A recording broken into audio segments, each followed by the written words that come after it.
जीवमजीवं दभं जिणवरवसहेण जेणनिर्दिष्टं देवेन्दुविन्दवन्दं वन्दे तं सर्वदा शिरसा।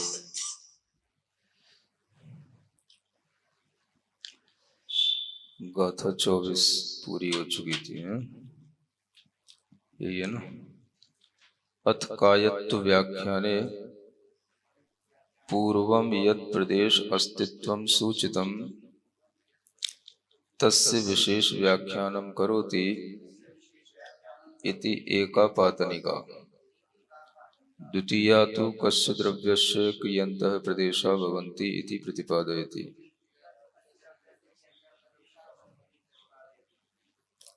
अब यहाँ पर कायत्व का व्याख्यान जो पूर्व में किया था और उसमें जो पहले प्रदेशों का अस्तित्व होता है यह सूचित किया गया था, उसी का यहाँ पर अब विशेष व्याख्यान किया जाता है ना। ये इस गाथा की एक पातनिका है, माने एक भूमिका है, और किस द्रव्य के कितने प्रदेश होते हैं ये भी यहाँ पर अब बताया जाना है। गाथा 25। होन्ति असंख्य जीवे धम्मा धम्मे अनंत आयासे मुत्तेति वियपदेशा कालस्य गुणतेन शोकाओ।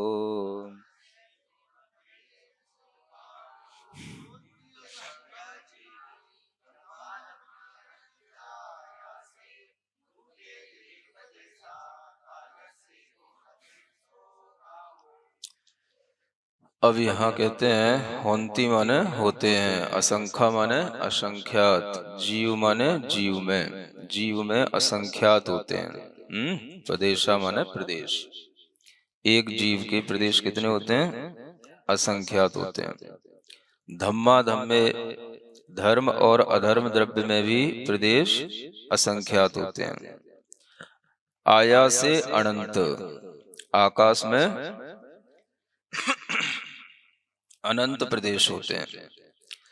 मुत्ते यानी मूर्तिक द्रव्य में, जिसे पुद्गल द्रव्य कहते हैं, यह मूर्तिक द्रव्य कहलाता है। इसमें तिवीह प्रदेशा, 3 प्रकार के प्रदेश होते हैं। कालस एगो, काल का एक प्रदेश होता है। तेण सो काओ न, इसलिए वह काय नहीं होता है। यानी इस गाथा में सभी द्रव्यों के प्रदेशों की संख्या बताई गई है। 6 द्रव्यों के कितने कितने प्रदेश होते हैं उनकी संख्या। तो जीव द्रव्य के असंख्यात प्रदेश होते हैं। पुद्गल द्रव्य के 3 प्रकार के प्रदेश होते हैं, यानी संख्यात भी होते हैं, असंख्यात भी होते हैं और अनंत भी होते हैं। धर्म और अधर्म द्रव्य के असंख्यात प्रदेश होते हैं, आकाश के अनंत प्रदेश होते हैं और काल का एक प्रदेश होता है। ऐसे 6 द्रव्यों के प्रदेशों की संख्या आगम में इस तरह से बताई गई है। भवन्ति लोकाकाश प्रमित असंख्य प्रदेशा प्रदीपवत उपसंहार विस्तार युक्तेपि एक जीवे। हाँ, यानी दीपक के समान उपसंहार और विस्तार से युक्त होने के कारण से एक जीव में हमेशा लोकाकाश प्रमाण असंख्यात प्रदेश होते हैं, है ना। लोकाकाश जो 343 घन राजु प्रमाण होता है। लोकाकाश कितना होता है? हाँ? 7 का क्यूब, 7 गुणा 7 गुणा 7, यानी 343 घन राजु प्रमाण लोक होता है। और उस लोक में एक एक पॉइंट पर एक एक प्रदेशों की संख्या गिनते हुए उसके असंख्यात प्रदेश बन जाते हैं लोकाकाश के। उतने प्रदेश इस आत्मा के हर जीव के होते हैं। इतना विस्तार अपनी आत्मा का जीव के प्रदेशों का है, और यह विस्तार केवल एक बार ही होता है। पूरा का पूरा लोक में प्रदेश फैल जाने का एक लोक पूर्ण समुद्घात होता है, तो उसमें हर लोक के प्रदेश पर जीवात्मा का एक एक प्रदेश आ जाता है। तो आप सोचें, असंख्यात बहुत होता है, असंख्यात छोटा नहीं होता। 343 घन राजू बहुत बड़ी संख्या है ना। असंख्यात किलोमीटरों का एक राजू होता है। 343 घन राजू प्रमाण लोक के प्रदेशों के बराबर आत्म प्रदेशों की संख्या है। तो समझो कितनी बड़ी अपने पास में संपदा है।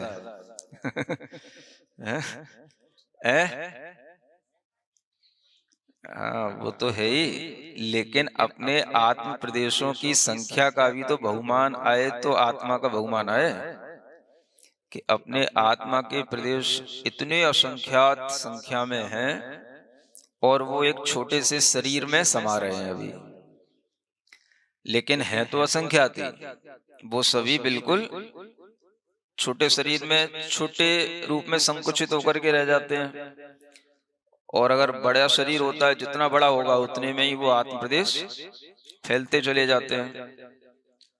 हाथी है, हाथी से भी बड़ा कुछ नहीं होता क्या? डायनासोर होता, हमने सुना था कुछ। वेल होती है, हाँ। तो उससे भी बड़ा, मतलब अभी जो देखने में आ रहा है उसकी अपेक्षा से बता रहे हैं, बाकी तो ऐसे तो महामत्स्य होता ही है। है ना, स्वयंभू रमण समुद्र में तो मतलब किलोमीटरों तक का मत्स्य होता है वो, है ना। 1000 योजन, 1000 योजन का मतलब 12,000 किलोमीटर हो गया। समझ में आ रहा है? इतना बड़ा मत्स्य होगा, 12,000 किलोमीटर लंबा मछली। तो वो समझो कि समुद्र भी जो है कितना बड़ा होता है, वो स्वयंभू रमण समुद्र। कश्मीर से लेके कन्याकुमारी तक। समझ आ रहा है? 3,000 किलोमीटर बनता है, ऐसा बता रहा है। तो मतलब ऐसे भी 3-4 गुना, दुगुना 4 गुना हो गया। इतना बड़ा वो जो है महामत्स्य होता है, और उसमें आत्मा के प्रदेश फैल जाते हैं। तो कहने का मतलब यह है कि अपने अंदर कितना संसार में फैलने की शक्ति है। समझ में आ रहा है? वो शक्ति अपने असंख्यात आत्म प्रदेशों में है। अपन और किसी चीज से नहीं फैल सकते संसार में। वो फैलने की शक्ति तो अपने अंदर असंख्यात आत्म प्रदेशों में है, उसी से फैल सकते हैं। और उससे भी बड़ा फैलाव कि उन सब आत्म प्रदेशों में ज्ञान भरा हुआ है, सुख भरा हुआ है। ये उससे भी बड़ी चीज है सीखने। तो ऐसे असंख्यात आत्म प्रदेशों से युक्त हम सबकी आत्मा है। दीपक का उदाहरण इसलिए दिया जाता है कि जैसे एक बड़ा कोई कंटेनर हो तो उसमें भी दीपक का प्रकाश समा जाता है, और कोई छोटा सा कुछ प्याला हो तो उसमें भी दीपक का प्रकाश, वही दीपक का प्रकाश छोटे से दीपक के आकार का कोई डिब्बा सा हो, डिब्बी हो, उसमें भी समा जाता है। तो दीपक का प्रकाश तो वही है, वही प्रकाश एक बड़े कमरे को भी प्रकाशित कर देता है, वही प्रकाश एक छोटे से डिब्बी को भी प्रकाशित कर देगा। तो ये उदाहरण इसलिए दिया गया, इसी तरीके से आत्मा के प्रदेश छोटे से जीव में, है ना, बिल्कुल छोटा सा, चींटी तो बहुत बड़ी होती है, कभी कभी इन किताबों में जीव निकलते हैं वो छोटे से, सबसे छोटे छोटे से जीव, है ना, उनमें भी वही असंख्यात प्रदेश हैं, और हम सबकी आत्मा में भी असंख्यात प्रदेशों का विस्तार है। तो इतने लोकाकाश प्रमाण असंख्यात प्रदेश हमेशा जीव के बने रहते हैं। संकोच विस्तार के कारण से वह छोटे बड़े शरीर के रूप में हो जाते हैं। ऐसे यह नित्यम स्वभाव विस्तीर्ण योर धर्मा धर्मयोरपि। है ना। और इसी तरीके से हमेशा से जो स्वभाव से ही विस्तीर्ण रूप में है, विस्तीर्ण माने फैले हुए, जो धर्म और अधर्म है वो तो हमेशा ही फैले हुए रहते हैं। माने पूरे लोकाकाश के प्रदेशों पर धर्म द्रव्य के प्रदेश स्थित है, अधर्म द्रव्य के प्रदेश स्थित है, इसलिए ये नित्य विस्तीर्ण कहलाते हैं, है ना। हमेशा विस्तीर्ण स्वभाव वाले, फैलाव के ही स्वभाव वाले, इनका संकुचन नहीं होगा। देखो द्रव्य के स्वभावों में ये अंतर है। जीव द्रव्य का तो संकोच विस्तार हो जाता है, धर्म द्रव्य का, अधर्म द्रव्य का संकोच नहीं होगा। हमेशा ये एक स्वभाव, जैसे विस्तीर्ण स्वभाव वाले हैं वैसे ही बने रहते हैं। अनंत आयासे, अनंत प्रदेशा आकाशे भवन्ति, आकाश में अनंत प्रदेश होते हैं। मुत्ते त्रि प्रदेश, मूर्ते पुद्गल द्रव्य, मूर्त द्रव्य एक ही होता है, पुद्गल द्रव्य ही मूर्त होता है ना। उसमें संख्यात असंख्यात अनंत अणुनाम पिंडा स्कंधास ते एव त्रिविधा प्रदेशा भण्यन्ते न च क्षेत्र प्रदेशा। यानी पुद्गल द्रव्य में जो पिंड रूप में होते हैं, स्कंद रूप में होते हैं, वो संख्यात अणुओं का भी पिंड होता है, कोई कोई कोई असंख्यात अणुओं का भी पिंड होता है, और कोई अनंत अणुओं का भी पिंड होता है। यानी कोई पिंड में असंख्यात परमाणु हैं, किसी में संख्यात हैं, किसी में असंख्यात हैं। तो ऐसे तीनों प्रकार के परमाणुओं के समूहों के मिलने से जो स्कंद बन जाता है,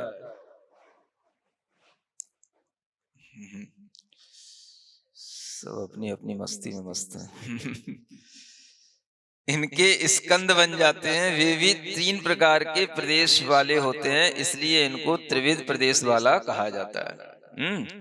न च क्षेत्र प्रदेशा, यानी कि क्षेत्र के प्रदेश तीन प्रकार के नहीं है।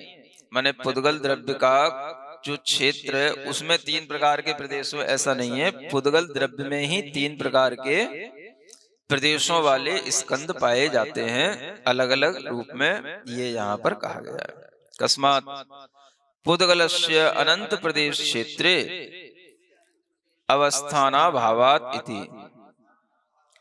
यह इसलिए कहा जा रहा है क्योंकि पुद्गल कभी भी अनंत प्रदेश वाले क्षेत्रों में अपना अवस्थान नहीं बना सकता। यानी पुद्गल अनंत प्रदेशों में नहीं रह सकता। पुद्गल जो है रहेगा तो हाँ इन्हीं लोकाकाश के ही प्रदेशों में, लेकिन वो संख्यात के पिंड के रूप में भी रह जाएगा, असंख्यात के पिंड के रूप में भी रह जाएगा, और अनंत का भी पिंड बना करके रह लेगा। अनंत रूप में फैल के नहीं रह सकता, है ना। इसलिए ये प्रदेशों की संख्या बताई जा रही है, ना कि पुद्गल के क्षेत्र की का विस्तार। कालाणु द्रव्य से एक एव प्रदेश, कालाणु द्रव्य का एक ही प्रदेश होता है। तेन कारणेन स कायो न भवति, इस कारण से वह काय नहीं होता है। कालस्य एक प्रदेशत्व विषय युक्तिम प्रदर्शयति, अब काल का एक प्रदेश होता है, इसके विषय में थोड़ी युक्ति दिखाते हैं। क्या दिखाते हैं? तद यथा किंचित ऊन चर्यम शरीर प्रमाणस्य सिद्धत्व पर्यायस्य उपादान कारणभूतम शुद्धात्म द्रव्यम तत्पर्याय प्रमाणम एव। क्या कहते हैं? जो कुछ कम चरम शरीर के प्रमाण से कुछ कम आकार वाला या प्रमाण वाला जो सिद्धत्व की पर्याय का उपादान कारणभूत शुद्ध आत्म द्रव्य है, वही उसकी पर्याय का प्रमाण है। यथा वा मनुष्य देवादि पर्याय उपादान कारणभूतम संसारी जीव द्रव्यम तत्पर्याय प्रमाणम एव। अथवा जैसे मनुष्य देवादि पर्यायों का उपादान कारणभूत संसारी जीव द्रव्य होता है, उसी पर्याय की प्रमाण वाला वह होता है।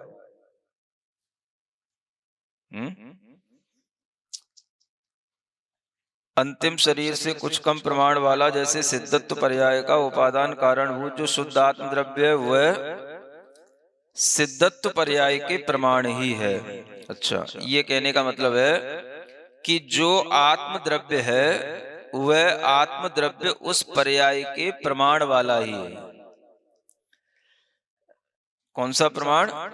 जो सिद्धत्व की पर्याय बनी जीव की, वह सिद्धत्व की पर्याय के प्रमाण जितना है उतना ही उसका शुद्ध आत्म द्रव्य का प्रमाण है। माने पर्याय का जितना आकार होगा उतना ही द्रव्य का आकार है, या यूं कहें द्रव्य के आकार के बराबर ही पर्याय का आकार है, ये कहना चाह रहे हैं। यानी द्रव्य का जितना प्रमाण होता है पर्याय का प्रमाण भी उतना ही होता है। नहीं समझ आया? क्यों, इसमें क्या बात होगी? जीव द्रव्य में जितना जीव द्रव्य का प्रमाण है, मान लो आपकी हाइट 6 फुट की है तो 6 फुट का आपका जीव द्रव्य भी कहलाएगा और उसी जीव द्रव्य की आपकी ये पर्याय भी कहलाएगी 6 फुट की। अभी वर्तमान में संसारी जीवों में भी ऐसे ही होता है। जो भी मनुष्य आदि पर्याय हैं, इन सबका उपादान कारणभूत क्या होता है? तो संसारी जीव द्रव्य होता है। वो भी कैसा होता है? उस पर्याय की प्रमाण वाला ही होता है। तो द्रव्य जो है अपनी पर्याय के प्रमाण वाला ही होता है ना। इसमें क्या दिक्कत है?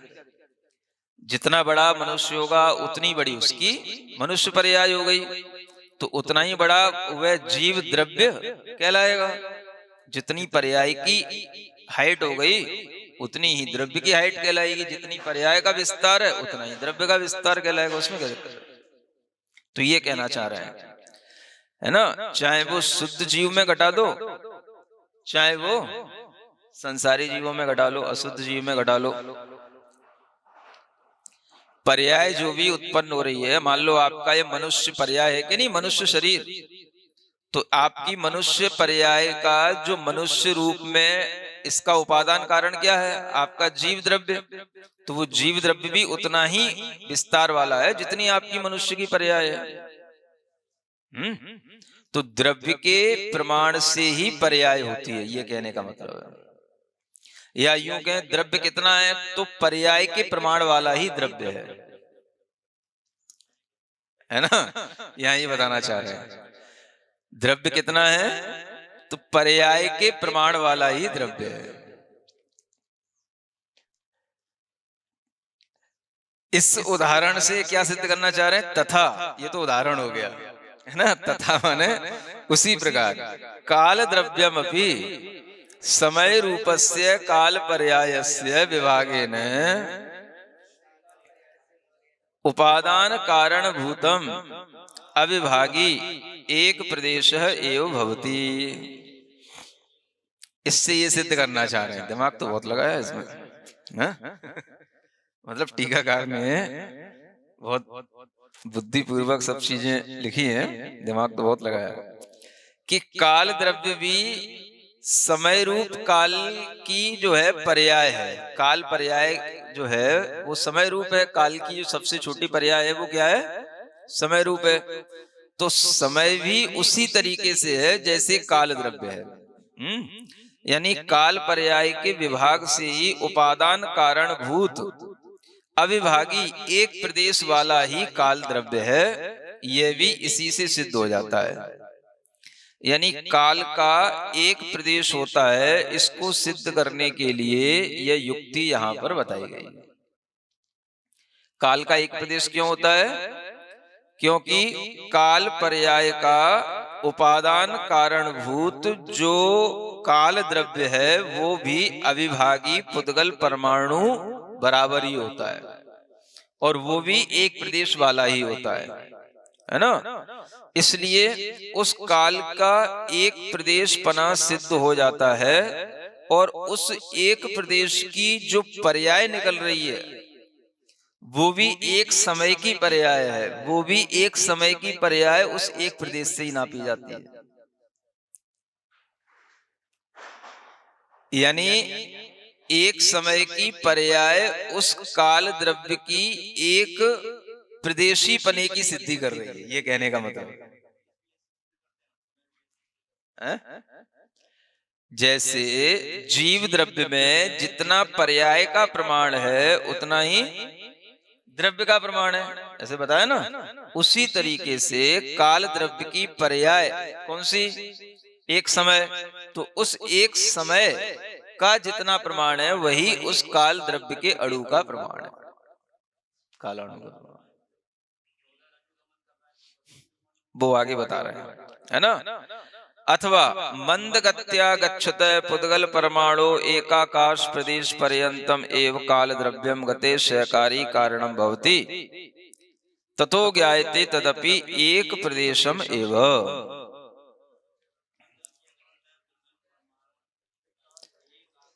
एक तो युक्ति ये दिखा दी, दूसरी युक्ति यहाँ पर ये बताई जा रही, अथवा मंद गति से चलता हुआ पुद्गल परमाणु एक आकाश के प्रदेश पर्यंत ही चलता है तो वह काल द्रव्य की गति का सहकारी कारण हो जाता है ना। काल द्रव्य की गति का लिए हाँ सहकारी कारण होता है, इसलिए भी जाना जाता है कि उसका एक ही प्रदेश होता है, यानी आकाश के एक प्रदेश तक ही काल द्रव्य की गति का सहकारी कारण होता है। आकाश के एक प्रदेश में ही गति करने के लिए वह सहकारी कारण हो रहा है ना। कौन? काल द्रव्य गति का जो सहकारी कारण बन रहा है मंद गति से चलने वाले पुद्गल परमाणु के लिए। मतलब इससे ज्यादा मंद गति से कोई नहीं चल सकता दुनिया में।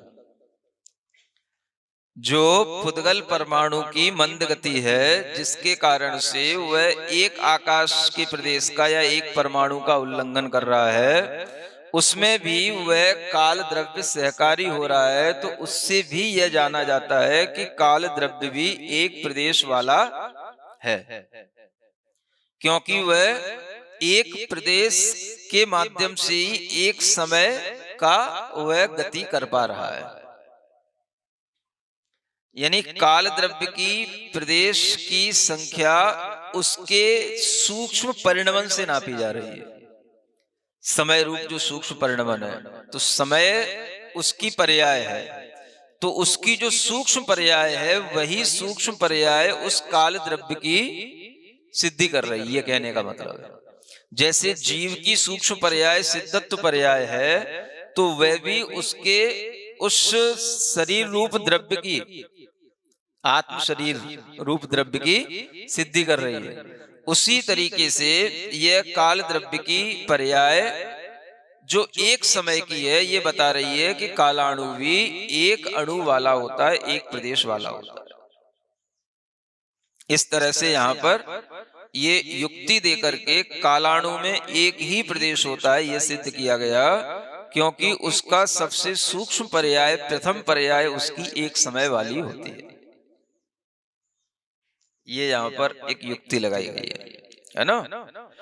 अब वहां पर प्रश्न करता है कोई, कश्यदाय पुद्गल परमाणुर गति सहकारी कारणम धर्म द्रव्यम तिष्ठति कालस्य किम आयातम। अब कोई प्रश्न करता है, भगवान ये तो बताओ पुद्गल परमाणु के लिए तो गति में सहकारी कारण धर्म द्रव्य होता है, ये बीच में आप काल द्रव्य क्यों ले आए, है ना। पुद्गल परमाणु की गति का कारण इस काल द्रव्य कब से होने लगा? अभी तक तो यही सुना था धर्म द्रव्य ही गति में सहायक होता है, तो ये काल का इसमें क्या मतलब है? काल कहां से आ गया, है ना। नैव वक्तव्यम, ऐसा नहीं कहना चाहिए। क्यों नहीं कहना चाहिए? धर्म द्रव्ये गति सहकारी कारणे विद्यमाने भी मत्स्यानाम जलवत मनुष्यानाम शकट आरोहण आदि वत्स वत् सहकारी कारणानि बहूनि अपि भवन्ति इति। ये कह रहे हैं कि धर्म द्रव्य जो गति में सहकारी कारण है वह तो रहता ही है, उसके होने पर भी जैसे मछलियां हैं उसके लिए जल सहकारी कारण होता है, मनुष्यों के लिए शकट पर आरोहण आदि यानी गाड़ी वाहन आदि पर चलते हैं, ये भी उनके लिए जिस तरह से सहकारी कारण होते हैं ऐसे सहकारी कारण अनेक हो जाते हैं। यानी मनुष्यों को चलने के लिए अनेक सहकारी कारण होते हैं। वह स्वयं भी चलते हैं, उनको गाड़ी भी चलाती है, गाड़ी पर बैठ कर के भी चलते हैं, सड़क पर भी होना जरूरी है, सड़क भी उनको चलाती है, बहुत सारी चीजें चलाती हैं, है ना। गाड़ी में फ्यूल होना चाहिए, फ्यूल भी गाड़ी को चलाता है, तब गाड़ी पर आप बैठोगे तब गाड़ी चलेगी। तो चलने के लिए बहुत सारे सहकारी कारण होते हैं तब चला जाता है ना। तो एक कारण से कार्य नहीं होता। इसी तरीके से कोई भी परमाणु एक प्रदेश का भी उल्लंघन कर रहा है, मंद गति से चल रहा है, तो उसमें धर्म द्रव्य भी सहकारी कारण है, वो भी चला रहा है, लेकिन वह जल की तरह वह सहकारी कारण है। उसके साथ साथ काल द्रव्य भी उसके परिणमन में सहकारी कारण बन जाता है ना। काल द्रव्य भी उसके लिए वर्तना करा रहा है। तो इस तरह से बहुत सारे कारण एक द्रव्य के परिणमन में सहकारी कारण होते हैं, इसमें कोई भी तरह का विवाद नहीं करना चाहिए, है ना। मछलियों को चलने के लिए भी बहुत सारी चीजें चाहिए, जल चाहिए, उनके हाथ पैर भी चाहिए जिससे वो चलती हैं, है ना। और चलेंगी तब जब भीतर श्वास हो, जीवन हो, तो ये सब भी सहकारी कारण होते हैं। इन सब सहकारी कारणों के मिलने पर वो मछलियां जल में चलती हैं। लेकिन देखने में ऐसा आता है कि जल में ही मछलियां चलती हैं, तो जल ही नहीं चला देता है, जल ही एकमात्र कारण नहीं है, और भी बहुत सारे कारण होते हैं तब कोई गमन कर पाता है। क्या समझ आया? जब अपन स्वस्थ रहते हैं और चलते फिरते रहते हैं तब तक तो अपने को लगता ही नहीं है कि अपने लिए सहकारी कारण कितने होते हैं। समझ में आया? ऐसे समझो, कभी अपने को नहीं लगता कि शरीर में इतनी नसें हैं, इतनी मसल्स हैं, ये सब शरीर को चलाने में सहकारी कारण है?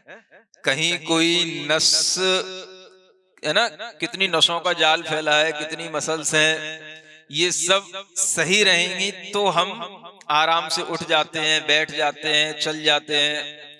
कितनी चीजों का सहकारी कारण होता है, समझ आ रहा है? पूरा आपके सिर से लेके पैर तक की सारी नसें स्वस्थ होंगी, व्यवस्थित होंगी, तो आपके कदम एक के बाद एक बढ़ते चले जाते हैं।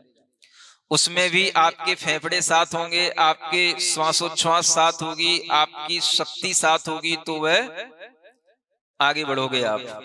समझ आ रहा है? तो अपने जीवन को भी आगे बढ़ाने में, चलने में कितने सहकारी कारण होते हैं।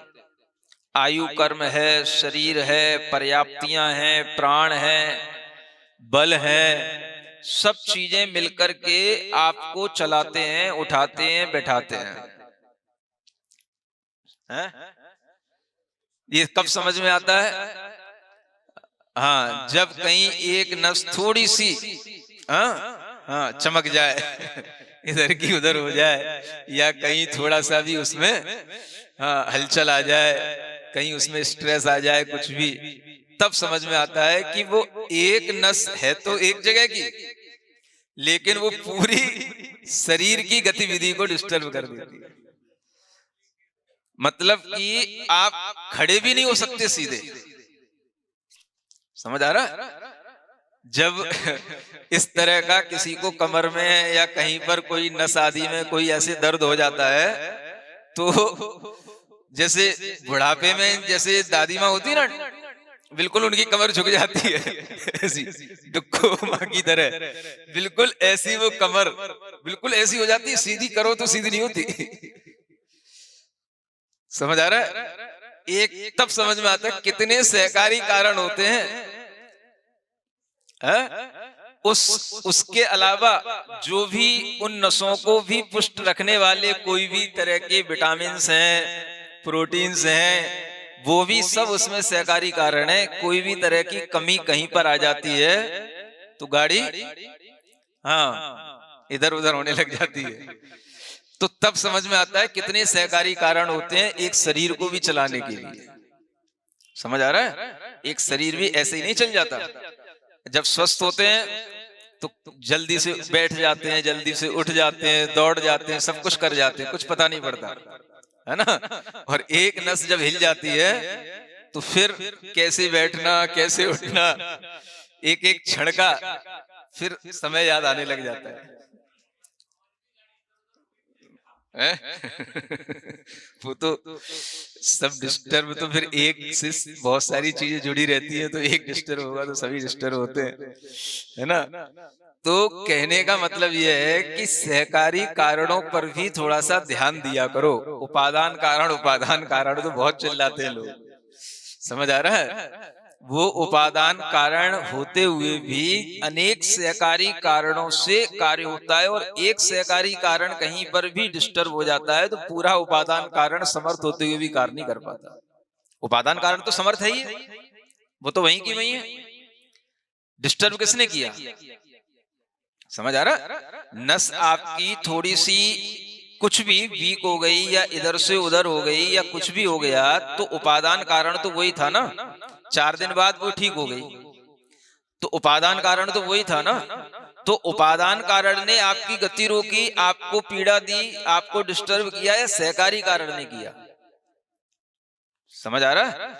तो लोग केवल उपादान कारण चिल्लाते रहते हैं। उपादान कारण समर्थ होगा तो सब काम होंगे। भाई सहकारी कारण अगर एक भी असमर्थ हो गया तो कोई कार्य नहीं होता। और उस एक सहकारी कारण के सहयोग नहीं होने से, समझ आ रहा है क्या होता, समय पर फिर कोई काम नहीं हो पाता। तो इतने बड़े सहकारी कारण ये सब हम लोगों के साथ में जुड़े होते हैं, इनकी भी महत्ता जाननी चाहिए। आखिर इन ग्रंथों को पढ़ करके भी हम क्या सीख रहे हैं, सहकारी कारण की महत्ता बताई जा रही है ना। अब चलो धर्म द्रव्य अधर्म द्रव्य तुम्हें नहीं दिख रहे, जो दिख रहा है उसको तो मानो। अपने ही शरीर में कितनी चीजें हैं जो तब पता पड़ती हैं, भाई विटामिन B12 की कमी हो गई तो क्या हो गया, तो आपको इस तरह की मान लो शरीर में कुछ खुजली होने लग गई, या कोई भी तरीके का आपको दाने दाने से आने लग गए, ये सब आपको बाद में दिखाई दिए। लेकिन अगर कोई थोड़ा सा भी विटामिन की कमी हो गई तो वो भी एक सहकारी कारण है ना। आपका ब्लड है उसमें हीमोग्लोबिन का स्तर थोड़ा सा नीचे गिर जाए, समझ में आ रहा है।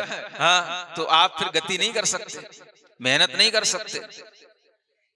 तो आपकी हीमोग्लोबिन की जो स्तर है, उसकी जो वैल्यू है वो बराबर बनी रहनी चाहिए, तब आप चल पाओगे, तब आप किलोमीटरों तक, तब आप मेहनत कर पाओगे। तो कितने सहकारी कारण हैं जिससे ये जीवन चल रहा है, ये शरीर चल रहा है, तब आप कोई काम कर पाते हो। तो आप सहकारी कारण की मान्यता नहीं मानोगे या उनके प्रति भी अपना, है ना, एक तरह सहयोगी के प्रति भी अपना कृतज्ञता का भाव नहीं रखोगे तो आपको नुकसान पहुंचेगा। हाँ, इसलिए कहा जाता है कि भाई जो भी आपके लिए सहयोगी है उसके लिए हाँ अपना एक कृतज्ञता का भाव रखो, शरीर के प्रति भी कृतज्ञता का भाव रखो कि ये बहुत बड़ा सहयोगी है धर्म करने में। हाँ, उसके बिना तो कुछ है ही नहीं है। तो इसलिए शरीर को भी, मतलब आप अपने हाथों से, अपने भावों से शरीर को भी क्या करो, प्रसन्न करो। नहीं समझ में आया। हाँ, जब देखो कोई रुगड़ हो जाता है, जैसे मान लो बालक रुगड़ हो गया तो आप क्या करते हो, उसको पुचकारते हो ना। इसी तरीके से जब आपके शरीर पर कहीं कोई दिक्कत होती है, रोग हो जाता है, तो वैद्य भी आकर के वहां पर हाथ ही लगाता है, मालिश ही करता है। समझ आ रहा है। वो भी उसको क्या है, उसको खिलाना ही है, पुचकारना ही है। तुमने नहीं पुचकारा तो वैद्य को आके पुचकारना पड़ता है, फिर वो सहलाता है। समझ आ रहा है? सूखे हाथ से नहीं सहलने मानता तो फिर थोड़ा सा तेल घी लगा के सहलाता है। तो तभी जो है वो अपनी जगह पर वैसा का वैसा हो जाता है। हाँ, ये आप सीखो। इसलिए हाथ से चिकित्सा भी एक पद्धति बताई गई है, हस्त चिकित्सा पद्धति। समझ आ रहा है? वो नहीं, वो तो तालियां अलग है। हस्त चिकित्सा पद्धति माने अब आप अपने हाथों से भी दर्द के स्थान पर अपने हाथों को रख करके अगर आप ये भाव करोगे कि मेरे हाथों की ऊर्जा से यह दर्द दूर हो रहा है, तो वह दर्द उस समय पर भी आपकी बात मान के दूर हो जाएगा। समझ आ रहा है? ये सहयोगी कारण आपके ही पास होते हैं। आप जिस जगह पर ध्यान नहीं दोगे वही जगह रुग्ण हो जाएगी। समझ आ रहा है? जैसे जिस बच्चे पर ध्यान नहीं दिया जाए वही बच्चा रूठ जाता है। तो उसी तरह से शरीर के जिस अंग पर ध्यान नहीं दोगे वही अंग रुग्ण हो जाएगा। तो हर जगह जो प्राणायाम होता है, ध्यान होता है, उससे शरीर के हर अंग पर ऊर्जा पहुंचाई जाती है।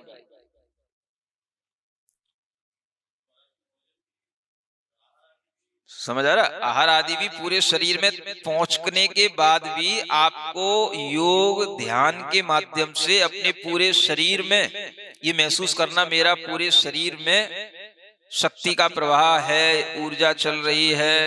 जहां कम है वहां पर उस ऊर्जा पर ध्यान देना, ये भी आपके लिए अपनी चिकित्सा है। जिस स्थान पर आपके लिए कोई रुग्णता है, उस स्थान पर अपना मन रख करके, वहीं पर अपना ध्यान रख करके आप केवल मंत्र पढ़ते रहो, ओम अरहम नमः, ओम अरहम नमः, ओम अरहम नमः, तो भी वो धीरे धीरे मान जाएगा।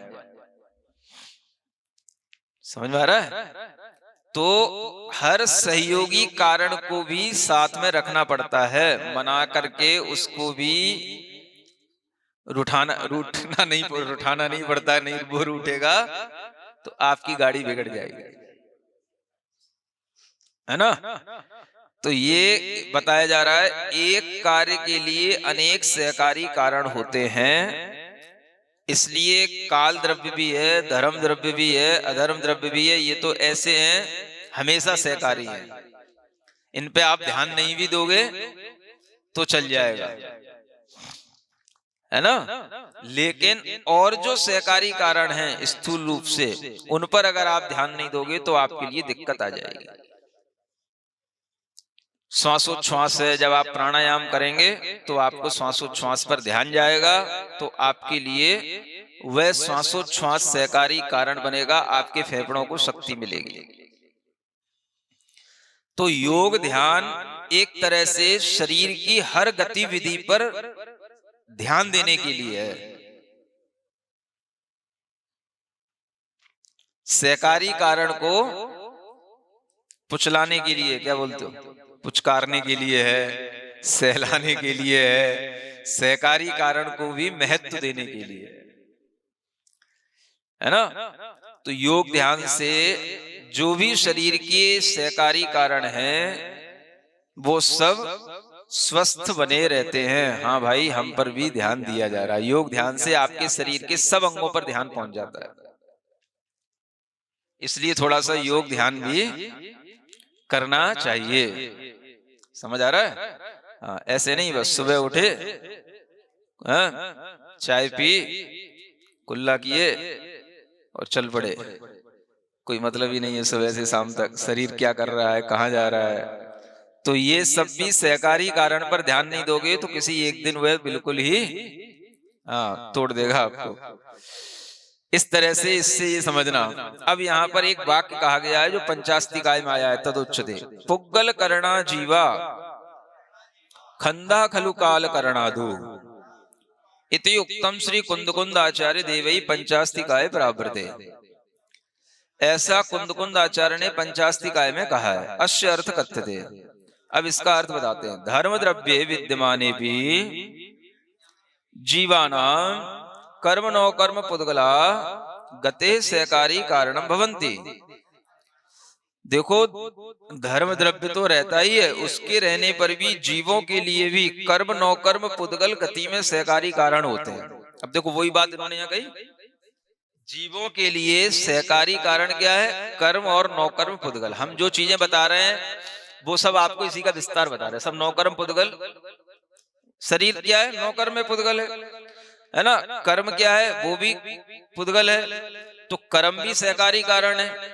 आपके अच्छे कर्म का उदय होगा तो आपका शरीर भी साथ देते हुए आपकी गति में सहकारी कारण बना रहेगा। तो कर्म भी सहकारी कारण है, नौकर्म भी सहकारी कारण है।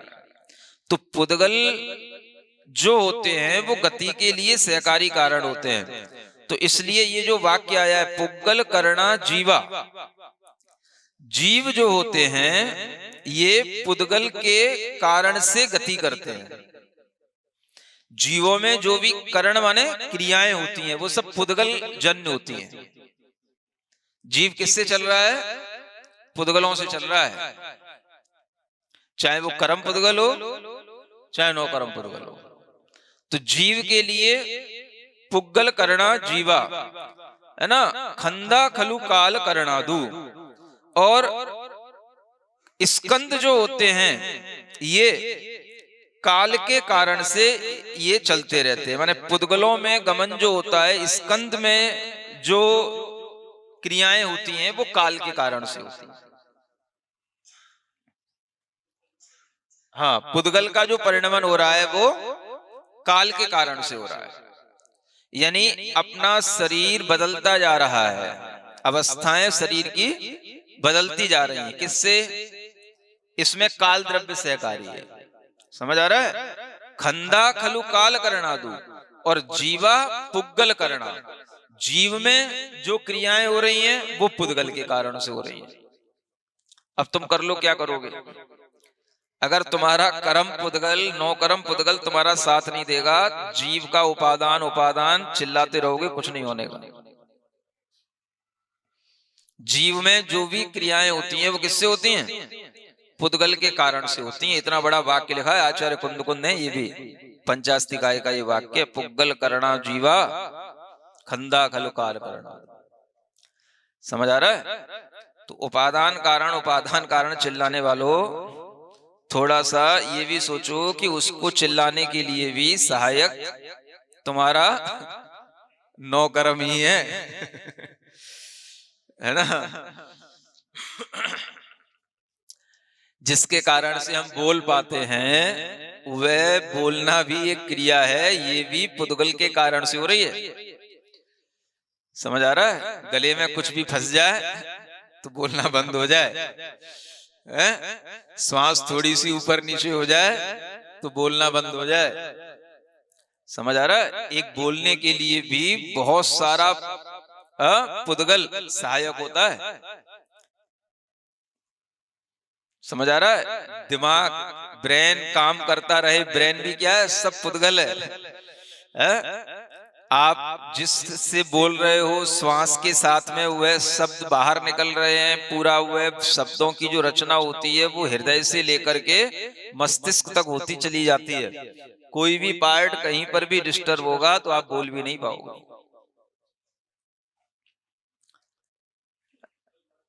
हाँ, पुद्गल महत्वपूर्ण है। जो जीव के साथ पुद्गल जुड़ा हुआ है वही पुद्गल उस जीव के लिए कार्य करा रहा है।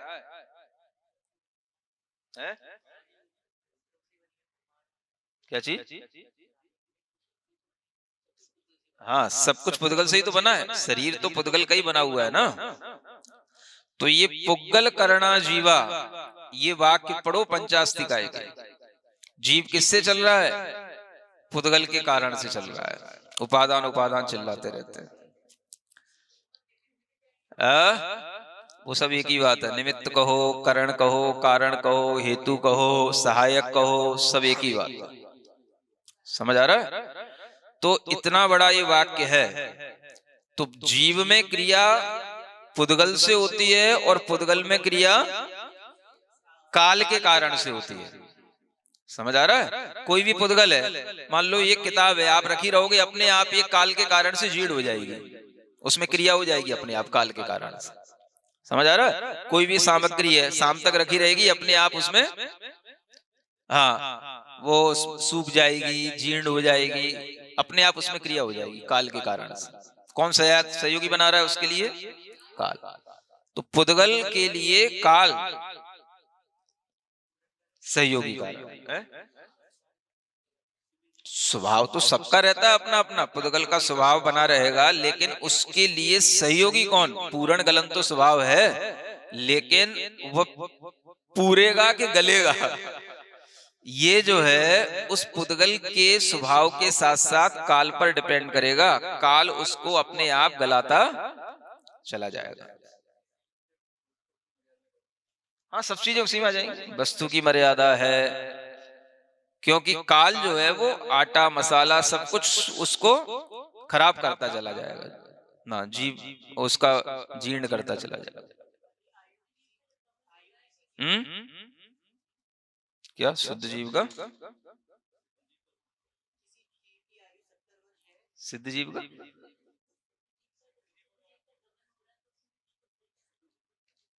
सिद्ध जीव के गमन में पुद्गल कैसे सहकारी होगा? पुद्गल बहुत बड़ा सहकारी है। अरे नहीं, पुद्गल द्रव्य भी सहकारी है। सिद्ध जीव के गमन में देखो, आपने कभी गेंद फेंकी है? कभी गेंद है? हाँ, तो जितना आप उसको ऊपर ले जाना चाहते हैं उतना आपको पहले नीचे फेंकना पड़ेगा। समझ आ रहा है? या आप एरंड का बीज देखें, वो जितना ऊंचा उठेगा वह तब उठेगा जब उसको बांधे हुई जो चीज है जो उसकी चटक जाएगी, है ना? जैसे ही वो बीज खुलेगा, फटेगा और वो ऊपर उठेगा। तो जीव तब ऊपर निकल पाया जब कर्म पुद्गल ने उससे पिंड छोड़ा। नहीं समझ में आया? जीव किससे बना था? इस कारण से वो सिद्ध गति नहीं कर पा रहा था। किससे? कर्म से। समझ आ रहा है? तो जैसे ही उस कर्म ने उसका पिंड छोड़ा, उसकी स्वाभाविक गति प्रकट हो गई और वो ऊपर गया। तो ये भी उस पुद्गल करना जीवा, ये भी पुद्गल के कारण से हुआ। पुद्गल के पकड़ने से भी होता है, पुद्गल के छोड़ने से भी होगा। उसमें क्या दिक्कत है? कोई चीज मान लो इलास्टिसिटी होती है ना, आपने उसको खींच लिया और खींच करके पकड़ा और एकदम से छोड़ा तो वो 4 गुनी आगे जाती है ना। ऐसे ही जीव को, जीव की शक्ति को बांधे था कौन? पुद्गल, कर्म। उस कर्म का जैसे ही विनाश हुआ उसकी शक्ति प्रकट हुई और वो ऊर्ध्वगमन किया। तो उसमें भी वो कर्म कारण है। समझ रहे ना?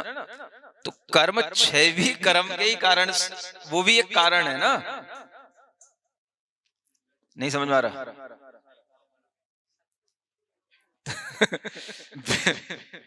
पुद्गल करना जीवा, ये भी पुद्गल के कारण से ही जीव ऊपर जा पाएगा। जब वो कर्म पुद्गल उसका पिंड छोड़ेगा तब जाएगा। तो ये उसके पिंड का छुड़ाना भी एक कारण है, तभी वो जीव ऊपर गया। जो कहते हैं वो सब अपेक्षाओं से कहा जाता है। ये तो अब आपको इतना पढ़ करके समझना ही है ना। हर चीज जो कही गई है वो किसी अपेक्षा से कही गई है ना। पुद्गल का परमाणु एक समय प्रमाण भी गति कर रहा है और 14 राजू प्रमाण भी गति कर रहा है। तो अपेक्षाएं समझो बस। अध्यात्म ग्रंथों में कुछ कहा गया है तो वो एक अलग अध्यात्म की अपेक्षा है। सिद्धांत ग्रंथों में कुछ बताया जा रहा है, सिद्धांत की अपेक्षा है। न्याय ग्रंथों में बताया जा रहा है, वो न्याय की अपेक्षा है। अलग अलग चीजों की अपेक्षाएं समझेंगे तो कहीं कोई विरोध नहीं है। ठीक है? बोधि समाधि परिणाम शुद्धि स्वात्मोपलब्धि शिव शौक सिद्धि।